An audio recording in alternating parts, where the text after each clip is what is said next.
सभी व्यूअर्स का वेलकम। जिस तरह से हम पढ़ते हैं जवाद अमन 1-2 के ऊपर डान एडिटोरियल से, I am your host Waheed. जैसे कि ईद लाइव स्टॉक मार्केट्स, बिना देर करके चलते हैं, यानी ईद लाइव स्टॉक मवेशा मार्केट्स यानी बाज़ारें, ये तीनों नाउन है। ठीक है, हेडलाइन इस तरह से फॉर्म करते हैं, ग्रामर को नहीं देखते हैं, तो ये तीनों नाउन है। इसका मतलब होता है ईद, मवेशा और बाज़ार। ठीक है, तो आज आगे जब पढ़ेंगे तो हमें काफ़ी वोकैबुलरी है और उसके अलावा जो है ग्रामर के भी कॉन्सेप्ट्स है। तो मैं चाहूँगा आप वीडियो को कंप्लीट देखें ताकि आपको काफ़ी बेनिफिट हो सके। अलॉन्ग विथ बीइंग अ की रिलीजियस फेस्टिवल है, यानी एक तो मजहबी फेस्टिवल के साथ साथ है, अलॉन्ग विथ ईडियम है। ठीक है, एंड कल्चरल इवेंट है, और जो तहजीब का इवेंट है द ईद उल अज़हा सेक्रीफाइस, यानी ईद उल अज़हा यानी कुर्बानी की जो ईद है, is a major engine of economic activity in Pakistan. ये काफ़ी अहम मुआशी एक्टिविटी है पाकिस्तान में। मेजर इंजन है, इंजन का मतलब वो होता है यानी जो वो किसी चीज़ को चलाए। ठीक है, इंजन। अब एक इंजन किसकी है? इकनॉमिक इंजन है, यानी मईशत को चलाएगी। ठीक है, तो यानी एक तो रिलीजियस फेस्टिवल के साथ साथ और एक जो है कल्चरल इवेंट भी है, उसके अलावा ईद उल अज़हा सेक्रीफाइस जो है मेजर इंजन है, यानी एक तो मजहबी दिन भी और उसके अलावा मेजर इंजन भी है जो मईशत को चलाती है पाकिस्तान में। ईद उल अज़हा यानी कुर्बानी की ईद, अज़हा यानी सेक्रीफाइस, ईद यानी डे वो जहाँ पे जिस दिन खुशी हो, हैप्पी हो। ठीक है, सेक्रीफाइस का मतलब है कुर्बानी। तो मैं आपको जब भी हम पढ़ते हैं तो हमें सब्जेक्ट वर्ब को चेक करना चाहिए। देखिए, तो अलॉन्ग विथ ईडियम है। ठीक है, बी जो है ये ऑक्सिलरी वर्ब है, इसके 8 नंबर फॉर्म से रेगुलर वर्ब है। आकी ये भी हो सकता है नाउन, लेकिन की एडजेक्टिव है। रिलीजियस जो है ये भी एडजेक्टिव है, फेस्टिवल नाउन है। ठीक है, तो ईद उल अज़हा जो सब्जेक्ट है ये पूरे सेंटेंस को कवर कर रहा है। ठीक है, तो इसके पहले भी जो है प्रेपोजिशन से, और प्रेपोजिशन से पहले जो सब्जेक्ट नहीं होता है, तो यहाँ पे ये द लग के आ रहा है कामा के साथ, तो ये जो है इसका सब्जेक्ट है। और वर्ब इसका जो मेन है वो है इज़ ऑक्सिलरी वर्ब है, यहाँ पे मेन वर्ब भी है। ठीक है, इंजन नाउन है। इकनॉमिक एक्टिविटी, इकनॉमिक जो है एडजेक्टिव है, एक्टिविटी नाउन है, इन प्रेपोजिशन है, पाकिस्तान नाउन है। समझ गए? तो इसका जो सब्जेक्ट है वो ये है और वर्ब जो है वो ये है यहाँ पे। ठीक है, आगे पढ़ेंगे। With multi billion rupee economy, यानी more than 1 billion rupee economy of its own, यानी वो खुद में ही मल्टी बिलियन रुपी की मईशत है। अब वो कौन है? वो जो है ईद उल अज़हा सेक्रीफाइस है। कहने का मतलब है ईद उल अज़हा एक तो मजहबी दिन है, उसके अलावा ये जो है इकनॉमिक एक्टिविटी की इंजन है, यानी मईशत को चलाने वाली इंजन भी है। और मल्टी बिलियन रुपी इकानमी जो है वो खुद में खुद होती है, मल्टी बिलियन। ठीक है, तो पहले वर्ड्स देखेंगे, उसके बाद हम ग्रामर सीखेंगे। देखिएगा, अलॉन्ग जो विथ है, अब जो कुछ वर्ड्स है वो सीखेंगे, उसके बाद में हम वो सीखेंगे। अलॉन्ग विथ, इसका मतलब क्या होता है? इसका मतलब होता है in addition to, in addition with somebody या फिर समथिंग। ठीक है, अलॉन्ग विथ का मतलब होता है इन एडिशन विथ समबॉडी या समथिंग। तो ये मेरे साथ आप भी वर्ड्स लिखें, क्योंकि जितना आप लिखेंगे उतना आपको याद रहेगा, और नोट्स बनाएंगे तो आपको काफ़ी बेनिफिट होगा। ये ईडियम है। ठीक है, अलॉन्ग विथ क्या है? ये ईडियम है, ईडियम। उसके बाद दूसरा वर्ड है लाइव स्टॉक। लाइव स्टॉक का क्या मतलब होता है? ये भी नाउन है, यानी डोमेस्टिकेटेड एनिमल। ठीक है, लाइव स्टॉक जो डोमेस्टिकेटेड एनिमल्स होते हैं, जो घरों में जानवर पाले जाते हैं, उसको कहते हैं। ठीक है, उसके अलावा अब अलॉन्ग विथ को हम सेंटेंस में किस तरह से लिख सकते हैं? मिसाल के तौर पर, he appeared in exams along with his colleagues, यानी वो एग्ज़ाम में अपीयर हुआ, यानी वो खुद भी हुआ और अपने दोस्तों के साथ भी हुआ। इसका मतलब ये है। तो यहाँ पे जो है ईद जो है एक तो फेस्टिवल खुद में है और उसके अलावा एक इंजन भी है। अलॉन्ग विथ का मतलब होता है दो जो है मीनिंग को बताता है, और फेस्टिवल जो है ये वर्ड है फेस्टिवल। ठीक है, एक मिनट, फेस्टिवल ये भी नाउन है, यानी फीट, ये अच्छा वर्ड है, सिनोनिम है। फेयर, कोई मेला होता है या फिर कोई स्पेशल इवेंट होता है, ख़ास कोई मौका होता है या फिर, ठीक है, उसको कहते हैं फेस्टिवल। और की जो है यहाँ पे एडजेक्टिव है, की वर्ड का मतलब है, जहाँ पे एडजेक्टिव है, एडजेक्टिव में इसका मतलब होता है मेजर। और की अगर नाउन आ जाए तो वो किस चीज़ के लिए होती है, कि वो यूज़ होती है तो ओपन लॉक, ठीक है, उसको भी की कहते हैं। और वो कुछ एक्सरसाइज की बुक्स की जो होती है वो भी की होती है बुक्स की, ठीक है। तो की के ये सिनोनम है, तो सिनोनम की के जो है, एक तो मेजर अहम, सेंट्रल, दूसरा प्रिंसिपल, तीसरा चीफ, ठीक है, यानी इम्पॉर्टेंट यानी अहम। ये सिनोनिम्स हैं इसके, तो मैंने चाहा आप इसके ऊपर जो है इसके सिनोनिम्स लिखें तो आपको बहुत बेनिफिट होगा इसमें। अगर लिखेंगे तो आपको याद रहेगा, अगर नहीं लिखेंगे तो भूल जाएंगे। उसके अलावा बीइंग, यहाँ पे जिस तरह से बीइंग यूज़ हुआ है, ठीक है, ये बीइंग एक्चुअली है क्या, ये बी एक वर्ब है, ठीक है, इरेगुलर वर्ब है। इरेगुलर वर्ब का क्या मतलब होता है, इरेगुलर यानी मिसाल के तौर पर देखिए इरेगुलर वर्ब किस तरह से होते हैं, जैसे मिसाल के तौर पर ईट, सेकंड फॉर्म है एट, थर्ड फॉर्म है ईटन, ठीक है, ये इरेगुलर वर्ब से, इरेगुलर वर्ब, ठीक है, ये इरेगुलर है। और दूसरे होते हैं रेगुलर। देखिए रेगुलर किस तरह से होते हैं,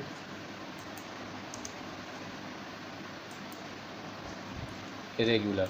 और दूसरे होते हैं रेगुलर, वो किस तरह से होते हैं, जिस तरह से वाक, सेकंड फार्म होगा वाक्ड, थर्ड फार्म होगा वाक्ड, ठीक है। ये कौन सा वर्ब है, ये रेगुलर वर्ब है जिसमें ईडी आ रहा है, ठीक है। और ईट, एट, ईटन, ये कौन सा वर्ब है, ये इरेगुलर वर्ब है, यानी ये ईडी में ख़त्म हो रहा है, ये इस तरह से ख़त्म हो रहा है। तो हमें जो सीखना है बी, ठीक है, ये आप नोट करिएगा, इरेगुलर रेगुलर क्या होते हैं। उसके अलावा बी, अब बी जो है उस वो किस तरह के, अब बी एक फैमिली है वर्ब्स की जिसमें बी है, एक वो खुद बी है, उसके बाद एम है, बी आ गया या फिर एम आ गया, इज आ गया, आर आ गया, वाज वर आ गया। ये सारे क्या हैं, ये बी जो है वर्ब है, इसकी 8 फॉर्म है। देखिए एक ये बी खुद और 7 फार्म ये, ठीक है, ये बी फैमिली की वर्ब से। तो यहाँ पे जो बीइंग आया है तो इसको मैं आपको बताऊंगा, ठीक है।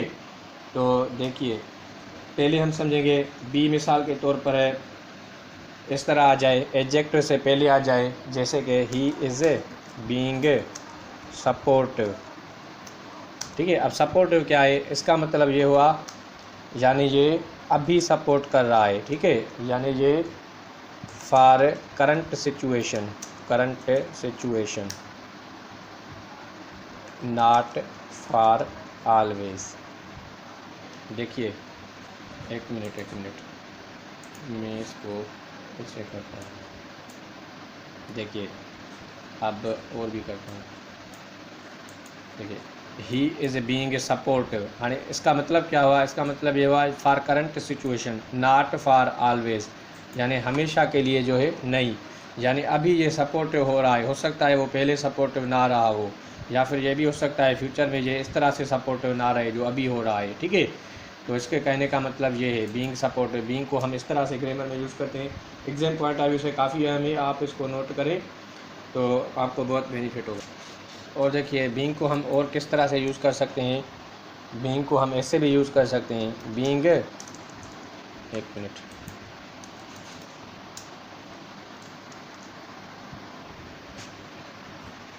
देखिए बीइंग इस तरह से भी यूज़ होता है, being a teacher he knows everything, यानी टीचर होने के नाते ये सब कुछ जानता है, यानी कि टीचर होने की सिचुएशन में, पोजीशन में ये सब कुछ जानता है।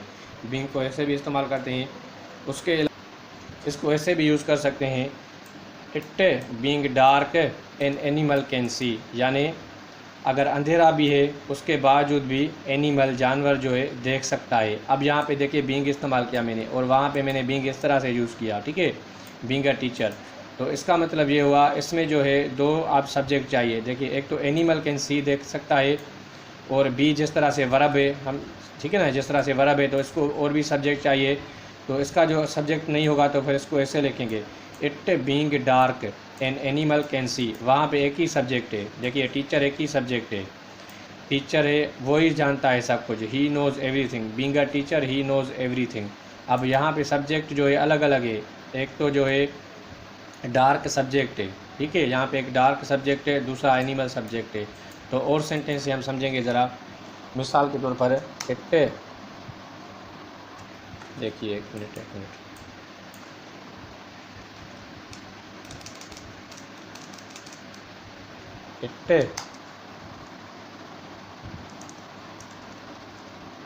इट बीइंग रेनी डे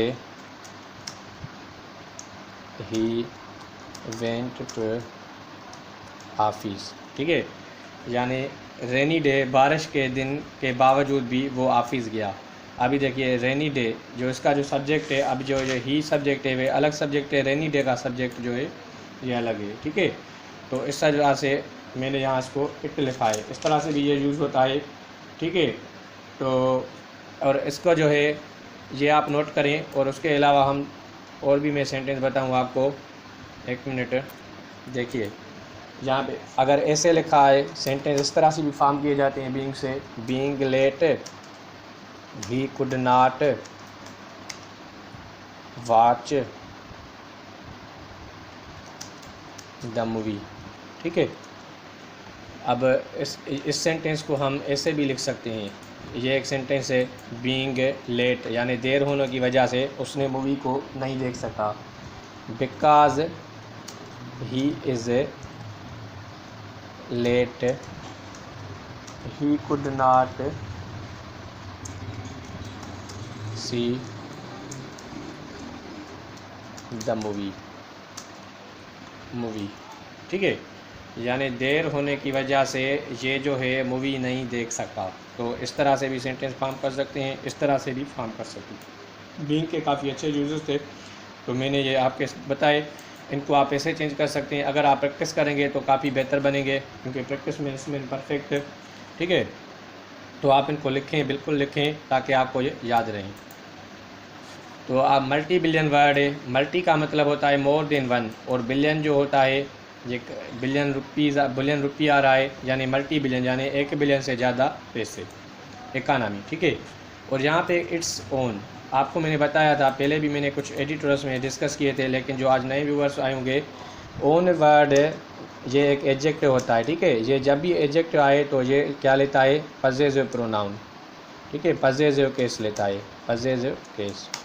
अब देखिए he is master of his own Fortune, यानी वो अपनी किस्मत का खुद मालिक है।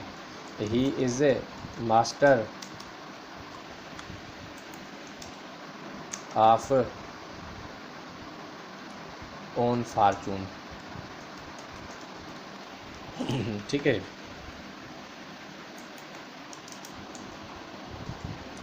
देखिए ये अगर मिसाल के तौर पर ये इस तरह से आ जाए, यहाँ पे देखिए 2 सेंटेंस है, ठीक है। पहले मैं इनका कलर हटाता हूँ ताकि आपको जो है क्लियर में समझ में आए।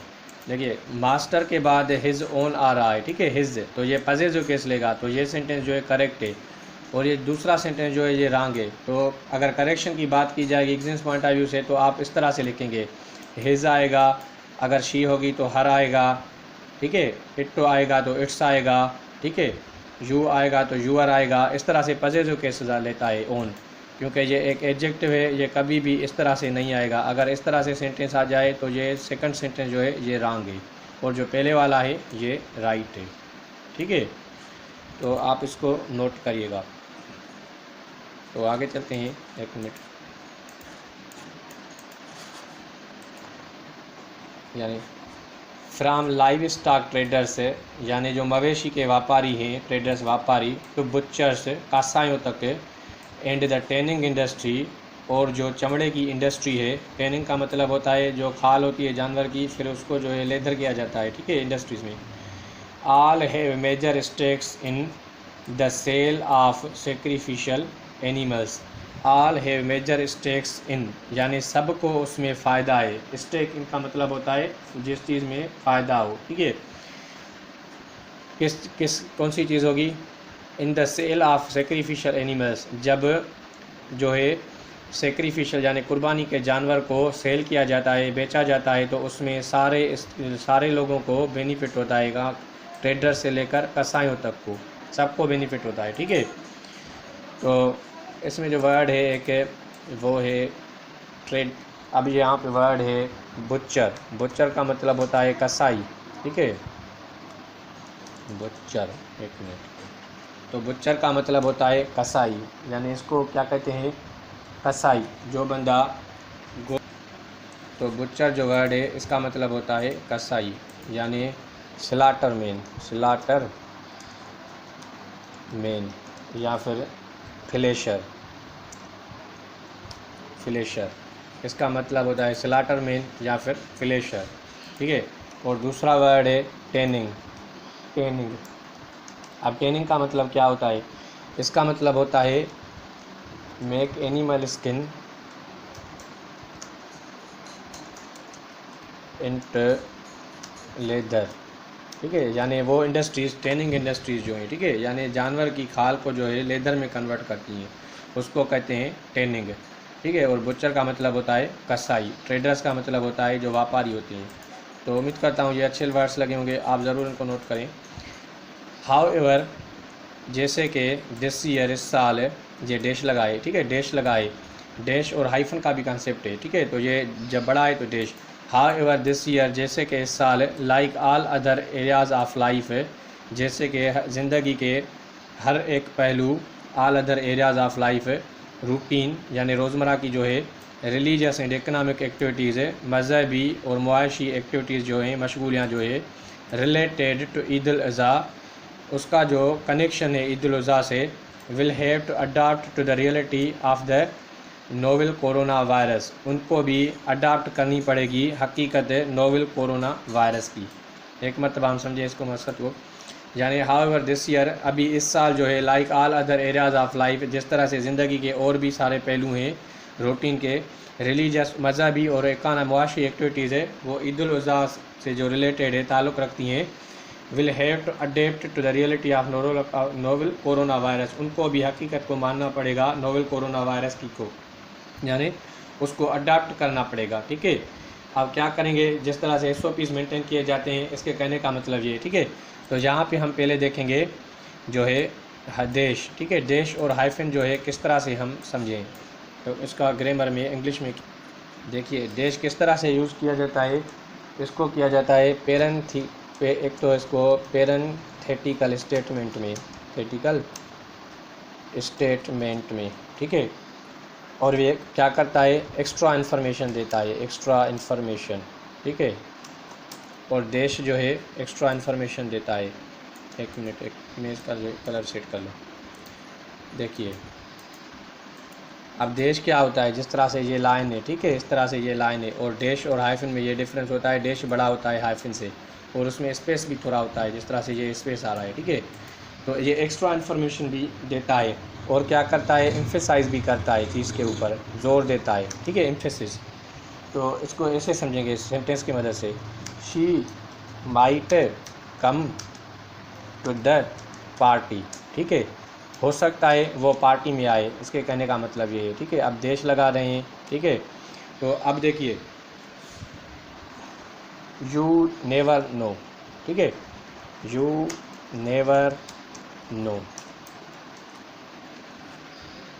ये जोर दे रहा है। ठीक है, she might come to the party, you never know, तुम्हें पता ही नहीं है वो शायद पार्टी में आएगी। ठीक है, तो देश जो है इस तरह से लग के आता है, तो एक्स्ट्रा इन्फॉर्मेशन भी देता है, she might come to party, you never know. अब ये एम्फेसाइज भी करता है, एक्स्ट्रा इन्फॉर्मेशन भी दे रहा है, तुम्हें पता ही नहीं है। ठीक है, तो इस हवाले से जो है हाइफन को यूज़ किया जाता है, और उसके डैश को, उसके अलावा हाइफन होती है, हाइफन।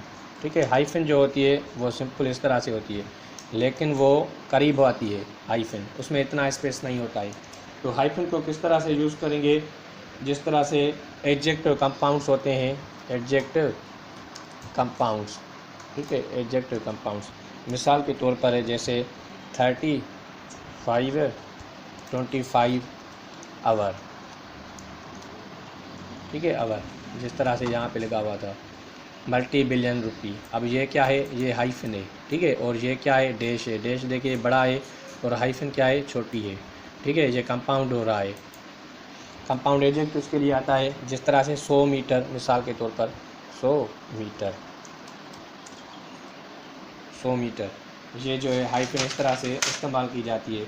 उसके अलावा हाइफन को फ्रैक्शन में भी इस्तेमाल किया जाता है, जिस तरह से फ्रैक्शंस होते हैं, जैसे कि 1/3 हो गया, 1/3, 1/3। अब ये फ्रैक्शन है। दूसरा जो होता है जिस तरह से 2/5, 2/5, ठीक है, या फिर 3/10। तो इस तरह से इसको हाइफन को इस्तेमाल करते हैं। डैश क्या करता है, एक्स्ट्रा इन्फॉर्मेशन एम्फेसाइज करता है और ये लंबा होता है, और हाइफन जो होता है वो उससे छोटा होता है। और हाइफन का दूसरा क्या यूज़ होता है, जिस तरह से हाइफन यूज़ करता है, हाइफन यूज़ लेटर कोलिजन को ख़त्म करने के लिए, ठीक है, यानी लफ्ज़ों का जो टकराव होता है उसको ख़त्म करने के लिए, ठीक है। यानी जिस तरह से ये देखिए, मिसाल के तौर पर एंटी, उसके बाद हाइफन आ जाएगा एंटी न्यूक्लियर, ठीक है, एंटी न्यूक्लियर। अब जो है वर्ड्स, अगर यहाँ से हम ये हटा देंगे तो ये जो है काफ़ी जो है डिफ़िकल्ट लगेगा पढ़ने में, ठीक है। तो कोलिजन यानी टकराव ख़त्म करता है। तो इसको जो एक और वर्ड से हम समझेंगे, मिसाल के तौर पर जिस तरह से वर्ड है पोस्ट कॉलोनियल, यानी कॉलोनियल जो पीरियड होता है उससे पहले, अगर यहाँ से इसको हटा दें, देखिए किस तरह से लगता है। तो ये हाइफन क्या करता है, कोलाजन को जो है अलग करता है। और आज जो कल वर्ड्स हैं, जिस तरह से ईमेल, कुछ वर्ड्स आए जिस तरह से ईमेल अभी इस तरह से भी लिखा आता है, वरना ये पहले इस तरह से भी लिखी जाती थी, हाइफन मेल, ठीक है। तो कुछ वर्ड्स मॉडिफाई हो रहे हैं, तो हाइफन और डैश को इस तरह से यूज़ किया जाता है। उम्मीद है आपको अच्छा लगा होगा। अगर अच्छा लगा है तो ज़रूर लाइक करें, वीडियो को शेयर करें दोस्तों के साथ, ताकि जो अंग्रेज़ी सीख रहे हैं उनको काफ़ी हेल्प मिलेगी, ठीक है। और एग्ज़ाम पॉइंट ऑफ व्यू से काफ़ी अहम है, तो आप इनको बिल्कुल नोट करें। आगे चलते हैं। यानी इनको अडेप्ट करना पड़ेगा, इनको मानना पड़ेगा। अडेप्ट करना यानी चीज़ को मानना, यानी एटमॉस्फेयर के साथ जो है उसके साथ चलना, अडाप्ट, ठीक है।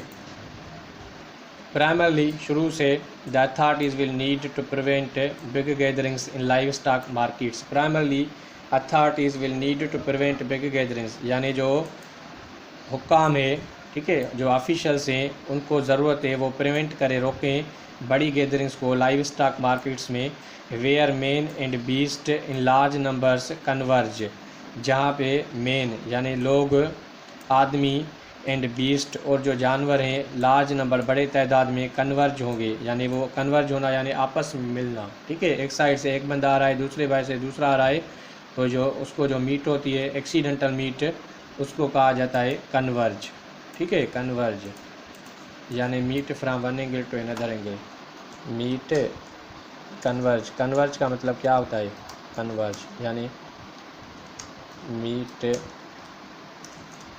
From one angle to another, यानी एक साइड से दूसरी साइड, एक जगह से आए दूसरी साइड से इत्तेफाक से मीट हो जाए, मिल जाए, उसको कहते हैं कन्वर्ज, ठीक है। और प्रिवेंट के वर्ड से मैंने काफ़ी मरतबा लिखवाए हैं पहले, अगर मेरे वीडियो एडिटर नहीं देखें प्रीवियस तो आप उनको देखें। यानी अथॉरिटीज़ को ये काम करना पड़ेगा, बिग गैदरिंग को रोकें ताकि लोग और जानवर आपस में कन्वर्ज ना हो, मिले ना। एज एक्सपर्ट्स से वांड, जैसे कि जानवर, जैसे कि माहिरीन ने वांड किया है, ख़बरदार किया है, this is a matter of great concern, ये जो है मसला है कि बड़ी सोच विचार का, वेयर द स्प्रेड ऑफ कोविड-19 इन द कंट्रीज कंसर्न, अगर बात की जाए कोविड-19 के स्प्रेड कंट्री में जो है, जो उसके बारे में सोचा जा रहा है, ठीक है। मैं आपको बताऊं, जिस तरह से हमें सब्जेक्ट और वर्ब को ज़रूर जो है पकड़ लेना चाहिए, जिस तरह से ये सारे येलो सब्जेक्ट होते हैं ऑलमोस्ट हमारे, और जो हम पिंक लेते हैं, ब्लू लेते हैं, वो वर्ब होते हैं, और ये कॉन्सेप्ट होते हैं ग्रामर्स के, और इसके अलावा जो पिंक होते हैं वो एडजेक्टिव होते हैं, ठीक है। जिस तरह से ये की है, ये एडजेक्टिव है, तो ये मैंने अभी नहीं किया है, तो आप जो है ये करें, ठीक है। तो जैसे कि हमारी ने वार्न किया है, this is matter of great concern, ये मसला है बड़ी सोच विचार का, जहाँ पे कोविड की जो स्प्रेड कंट्री में जिस तरह से बढ़ रहा है, ठीक है। कंसर्न यानी कंट्रीज़ कंसर्न, जहाँ तक मुल्क का ताल्लुक है। अब इसको कंसर्न को किस तरह से यूज़ करते हैं, देखिए मिसाल के तौर पर ये कहा जाए, as far as is problem is concerned, जहाँ तक बात की जाए इसके मसले की, ही नोज़ एवरीथिंग, यानी इसको इस तरह से इस्तेमाल करते हैं, ठीक है। As far as his problem is concerned, जहाँ तक इसके मसले की बात है, इसका मतलब ये जहाँ तक इसके मसले की बात है ये सब कुछ जानता है। और दूसरा कंसर्न किस तरह से कहते हैं, एक होता है अथॉरिटी कंसर्नड, ठीक है, अथॉरिटी कंसर्नड, और दूसरा होता है कंसर्नड अथॉरिटी, ठीक है। इन दोनों में डिफरेंस क्या है, जब अथॉरिटी कंसर्नड आ जाए पहले वाला तो इसका मतलब होता है यानी रिलेटेड पर्सन, रिलेटेड अथॉरिटी, यानी वो अथॉरिटी जो मेंशन्ड है, जो ताल्लुक़ रखती है। सेंटेंस से समझें, he went to teacher, he went to school, he went to teacher concerned, ठीक है। ये he went to teacher concerned यानी ये जो है वो गया उस टीचर के पास जो कंसर्नड है, यानी वो रिलेटेड है, यानी वो इस बंदे से ये टीचर रिलेटेड है, इसका अगर इसमें काम पड़ रहा है तो ये काम इसका जो है, इसका जो काम है वो यही टीचर करेगा, ठीक है। और कंसर्नड अथॉरिटी अगर आ जाए, मिसाल के तौर पर ही वेंट कंसर्नड टीचर, यानी अब इसका मतलब क्या होगा, यानी ये इस टीचर के पास गया जो परेशान था। ये कंसर्न अगर यहाँ पे आ जाए तो मीनिंग मतलब बदल जाती है, यानी ये जो गया उस टीचर के पास गया जो परेशान टीचर था, तो ये इसका मतलब ये होता है, ठीक है, यानी परेशान अथॉरिटी, ठीक है। और यानी इसका मतलब होता है रिलेटेड टू, जिसका ताल्लुक़ हो, रिलेटेड टू, ठीक है। इसका मतलब होता है रिलेटेड टू, और इसका मतलब होता है परेशान अथॉरिटी, यानी जो वरी में हो, ठीक है, यानी वरी अथॉरिटी, परेशानी वाली अथॉरिटी, समझ गए। तो he went to concern teacher, यानी वो उस टीचर के पास गया जो परेशान था। He went to teacher concern, वो उस टीचर के पास गया जो टीचर से उसका जो मेंशन था, जिससे इसको काम था, तो वो उस काम से रिलेटेड ही होगा, ठीक है। तो काफ़ी अच्छे कॉन्सेप्ट हैं ये, तो ये मैंने पहले भी समझाए थे, लेकिन जो नए व्यूवर्स आए होंगे तो उनको काफ़ी हेल्प मिलेगी, ठीक है। तो आगे चलते हैं।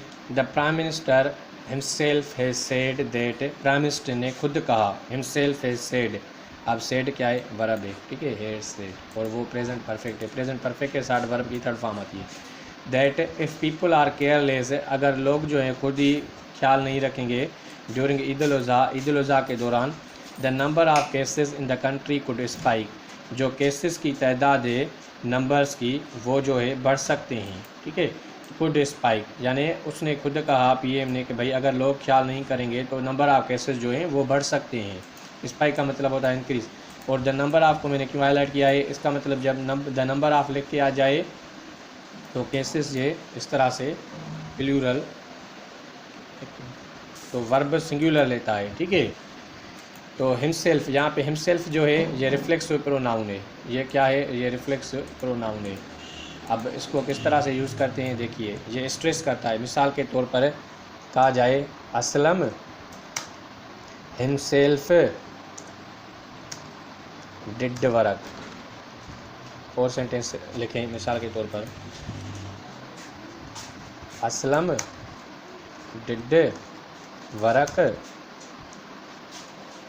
हिमसेल्फ। दोनों सेंटेंस करेक्ट हैं, लेकिन इसमें जो है इसकी अंडरस्टैंडिंग का डिफरेंस होता है, ठीक है।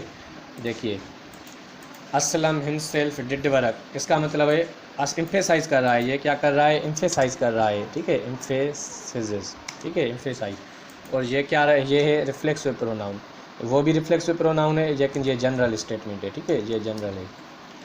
यानी Aslam himself did work, Aslam ने खुद ही काम किया, यानी ये स्ट्रेस दे के बता रहा है भाई असलम ने खुद ही काम किया। और यहाँ पे Aslam did work himself, Aslam ने खुद काम किया, ये जनरल है, ठीक है। और इसको हम स्ट्रेस देकर बोलेंगे उसने खुद ही काम किया, और इसका मतलब है उसने खुद काम किया, ठीक है। ये जनरल है और ये एम्फेसाइज, तो एम्फेसाइज करने के लिए क्या करते हैं, वर्ब से पहले रिफ्लेक्सिव प्रोनाउन को अगर रखा जाएगा तो ये एम्फेसाइज होगा, ठीक है, जोर देगा। और ये अगर लास्ट में रखा जाएगा तो ये जनरल होगा, ठीक है, नॉर्मल। इसमें ये डिफरेंस होता है। तो यहाँ पे देखिए स्ट्रेस दे रहा है, क्यों स्ट्रेस दे रहा है, लेकिन क्योंकि मसला जो है वो ज़्यादा है, तो इसीलिए ये जो लिखा गया है इसमें, तो ये स्ट्रेस दे के लिखा जा रहा है, ठीक है। हिमसेल्फ देखिए पहले आ रहा है इसे, देखिए while some doctors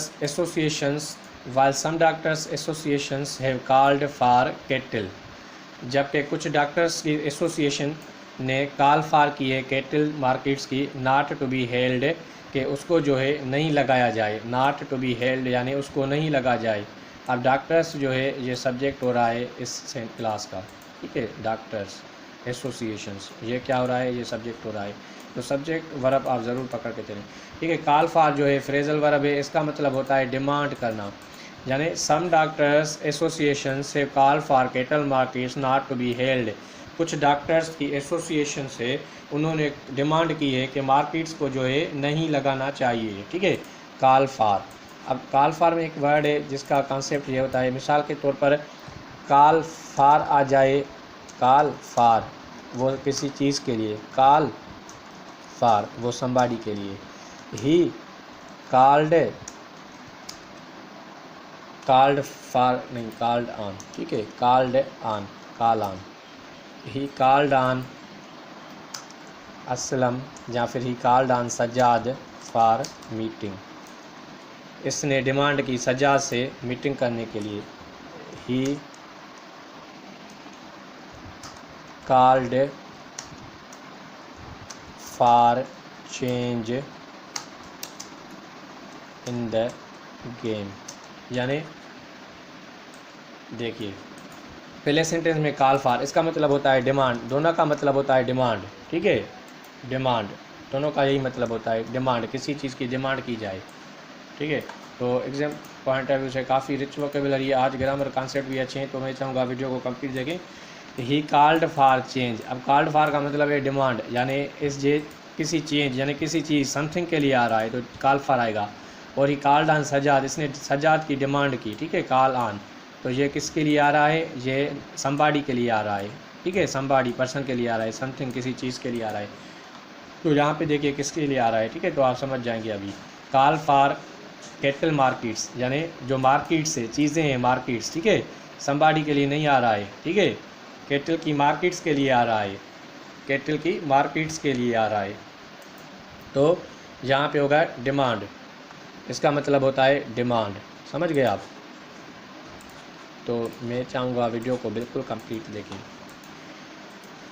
not to be held meanwhile, उसी वक्त, मीनवाइल जब के लग के आए यानी साइमल्टेनियसली, अगर यहाँ पे साइमल्टेनियसली होता तभी सीधा, उसी वक्त नेशनल कमांड ऑपरेशन सेंटर, ये national command operation centre on Monday decided, फैसला किया to allow smaller livestock market से, ताकि इजाज़त दो जो छोटी मवेशी जो मार्केट से मंडियाँ हैं, but greater in number apparently to prevent crowding, but greater in number जो दिखे जाएँ बड़े तादाद में नंबर, उनको प्रिवेंट करें यानी उनको रोकें, क्राउडिंग से यानी ज़्यादा हजूम ना किया जाए, यानी बड़ी तादाद में हजूम ना किया जाए, on the outskirts of cities, शहरों के बाहर, आउटस्कर्ट्स यानी जो आउटसाइड सिटीज़ होते हैं, with strict SOPs in place, यानी और स्टैंडर्ड ऑपरेटिंग प्रोसीजर को सख्ती से फॉलो किया जाए, ठीक है। इसके कहने का मतलब है यानी इन्होंने इजाज़त दी है कि आप मार्केट में जाएं भले, लेकिन बड़ी तादाद में लोगों की भीड़ ना जमा करें और SOPs को भी फॉलो करें, ठीक है, उस हवाले से इनको इजाज़त दी गई है।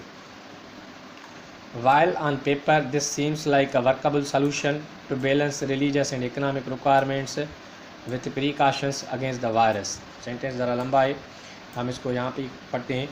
वाइल ऑन पेपर, जैसे कि पेपर पे कोई चीज़, जैसे कि पेपर पे है, दिस सीम्स लाइक वर्कबल सोल्यूशन, ये ऐसे दिख रहा है कि इस ये जो मसला है ये काम कर जाएगा, ये बातें काम कर जाएंगी। To balance religious and economic requirements, with precautions against virus, यानी वायरस के खिलाफ प्रिकॉशनरी मेजर्स लेकर रिलीजियस मजहबी और मुआशी रिक्वायरमेंट्स को डिमांड जो चीज़ें होंगी उनके ऊपर पूरा उतर सकते हैं। ठीक है। The fact of matter is लेकिन हकीकत यह है that SOPs are widely being flouted, standard operating procedures जो है वो वाइडली बीइंग फ्लाउटेड, उनको डिसोबे किया जा रहा है, नहीं माना जा रहा है अक्रॉस द कंट्री, पूरे मुल्क में।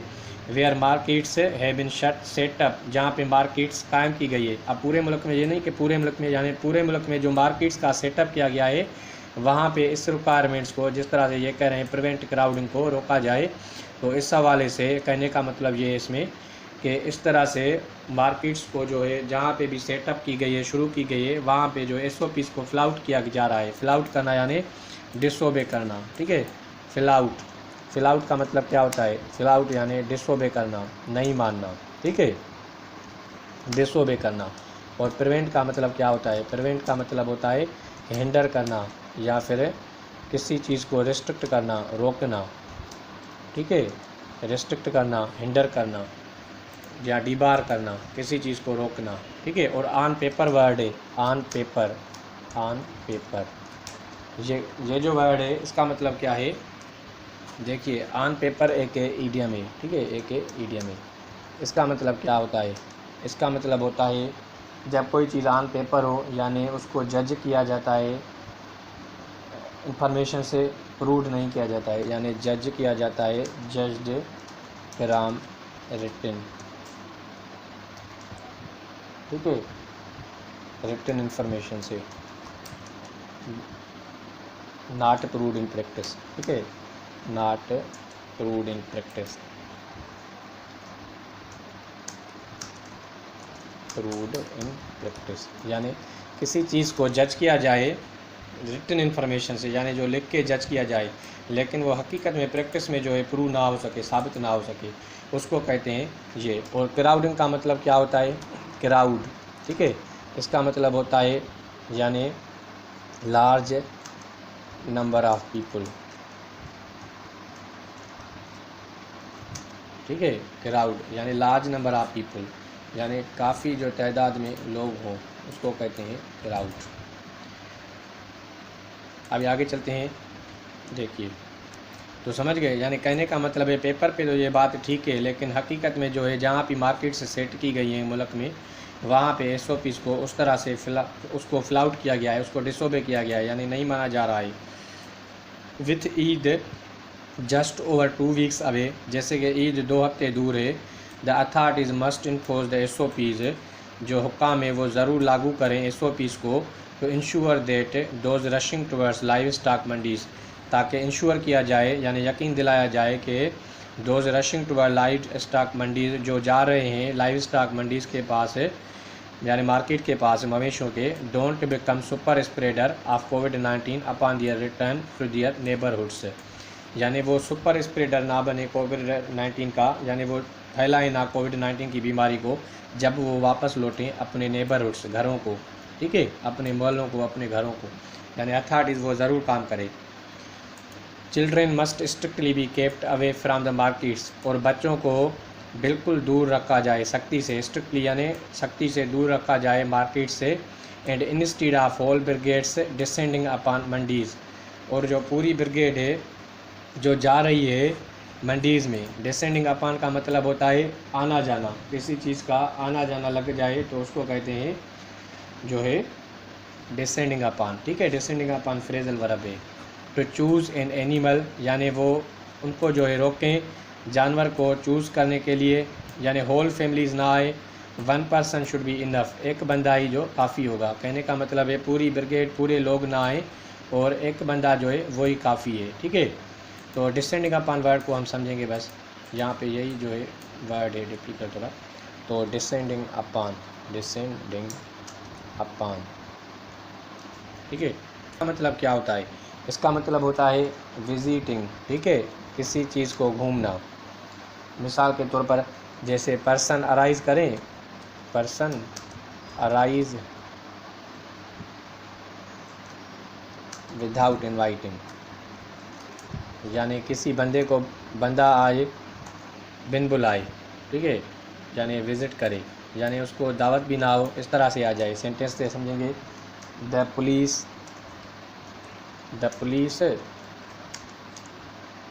descended upon the store in the early hours of the morning। ठीक है, यानी पुलिस डिसेंडेड अपॉन कर दिया, यानी पुलिस ने विज़िट किया। उसको बुलाया नहीं भी जाता है, लेकिन वो विज़िट करने आती है, चेक करती है। ठीक है, स्टोर को विज़िट कर दिया बिन बुलाए। तो इस तरह से डिसेंडिंग को आप यूज़ करते हैं। और भी सेंटेंस फ्रेम कर सकते हैं, person descended upon the store, इस तरह से भी कर सकते हैं, या कोई भी हो, गेस्ट कह सकते हैं, कुछ भी। ठीक है, तो हमारा काम है बस सेंटेंस को समझना। ठीक है, ताकि इंग्लिश को, ताकि एग्जाम्स पॉइंट ऑफ व्यू से काफ़ी बेहतर हो सके। Moreover, और there is wisdom in the suggestion of offering collective sacrifice, यानी wisdom में, suggestion में, सलाह में, offering collective sacrifice to streamline matters while organizing qurbani in mohallas and on streets should strictly be off limits this year to prevent the spread of virus and to maintain hygiene। Sentence ज़रा लंबा है, इसको हम समझेंगे। Moreover, और there is wisdom in the suggestion, यानी सलाह ये है कि ऑफ़र करो कलेक्टिव सेक्रीफाइस, यानी साथ मिलकर कुर्बानी करो। तो स्ट्रीम लाइन मैटर्स, जो स्ट्रीम लाइन है, तो स्ट्रीम लाइन का मतलब क्या होता है, यानी सिस्टम वो बनाओ जो बेहतर काम करे। स्ट्रीम लाइन मैटर्स, यानी स्ट्रीम लाइन जो अच्छा सिस्टम है, मैटर्स वो जो है अहमियत रखता है, इंपॉर्टेंट है।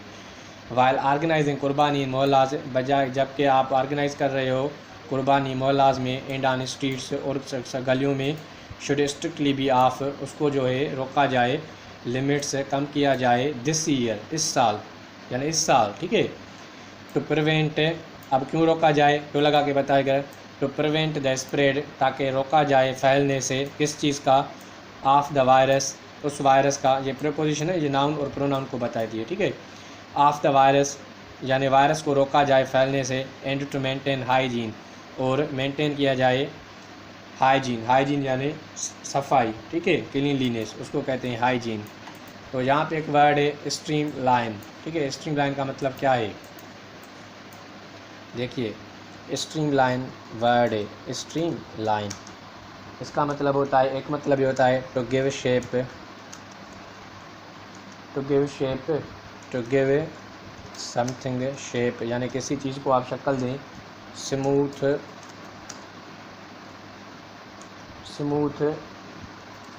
As it can move, as it can move easily, यानी वो जो है आसानी से मूव कर सके। दूसरा इसकी मीनिंग जो है वो दूसरी नंबर पे ये है, मेक करें सिस्टम वर्क बेटर, यानी आप ऐसा निज़ाम बनाओ जो काम को अच्छा करे। तो यहाँ पे आप समझ गए होंगे, सेक्रीफाइस, कलेक्टिव सेक्रीफाइस क्या करेगा, जो कलेक्टिव इकट्ठा होकर कुर्बानी की जाएगी वो स्ट्रीमलाइन मैटर्स करेगा, यानी वो सिस्टम जो बनेगा बेहतर काम करेगा। मैटर्स का मतलब क्या होता है, मैटर वर्ब में जब आए तो उसका मतलब होता है इम्पॉर्टेंट, जब वर्ब में आए। ठीक है, यानी इम्पॉर्टेंट, मैटर का मतलब होता है इम्पॉर्टेंट, एक मिनट, यानी इम्पॉर्टेंट है। ये जो काम, जो सिस्टम बेहतर बनाया जाएगा वो काम बेहतर करेगा। दूसरा वर्ड है हाइजीन। हाइजीन का मतलब क्या है, हाइजीन का मतलब होता है क्लीनलीनेस, यानी सफाई, यानी क्लीनलीनेस। ठीक है, यानी सफाई। ठीक है, उसको कहते हैं हाइजीन। और स्ट्रिक्टली कहा जाए, सख्त, बी ऑफ यानी दूर रखा जाए, लिमिट्स यानी किसी चीज़ को रिस्ट्रिक्ट किया जाए, प्रिवेंट को तो मैंने पहले ही बताया था। ठीक है, मोर एवर तो मतलब है ज़्यादा। तो उम्मीद करता हूँ सेशन आपको अच्छा लगा होगा। अगर अच्छा लगा है तो उसको ज़रूर लाइक दें, शेयर करें दोस्तों के साथ जो अंग्रेज़ी सीख रहे हैं, तो ताकि और जो नए व्यूवर्स आएँ वो ज़रूर चैनल को सब्सक्राइब करें, ताकि जब और वीडियो बने तो उसका नोटिफिकेशन आपको मिल जाए। तो अगले वीडियो तक साइनिंग आउट, खुदा हाफिज़।